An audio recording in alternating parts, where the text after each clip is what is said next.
রাধে রাধে বন্ধুরা, হরে কৃষ্ণ। আজকে ঠান্ডা লেগেছে তাই গলা এমনটা ধরে রয়েছে।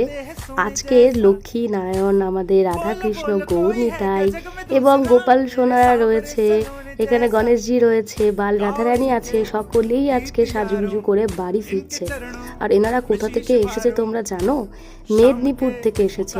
তো যেহেতু দূরত্বটা এতটাই বেশি তাই খুব সযত্নে ঠাকুরকে সুন্দর করে নিয়ে যাওয়ার ব্যবস্থা হচ্ছে, যাতে কোনো রকমভাবে আঘাত না লাগে এবং তারা যেন সেই সিংহার থেকে নষ্ট না হয়ে যায়।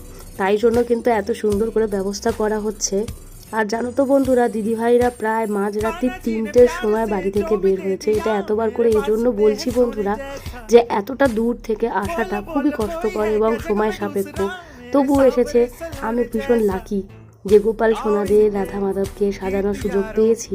আর দিদিভাই নিজের হাতে দেখো এত সুন্দর একটা উলের তোরণ বানিয়ে এনেছে আমাদের গোপাল সোনাদের জন্য।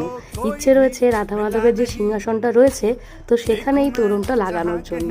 কত সুন্দর লাগছে, সত্যিকারের ফুল মনে হচ্ছে। দেখো, ডেসক্রিপশানে দিয়ে দেবো দিদিভাইয়ের নাম্বার। এত সুন্দর, আমার মনে হচ্ছে এক্ষুনি চটপট করে লাগিয়ে দেখি কেমন দেখতে লাগছে। তোমাদের শর্টসে পরে দেখাবো যে তোরণ লাগানোর পর দেখতে কেমন লাগছে। দেখা হচ্ছে পরের মিনি ব্লগে। রাধে রাধে। बोलो बोलो कोई है क्या जग में दूसरा मेरे सांवरे सलोने जैसा।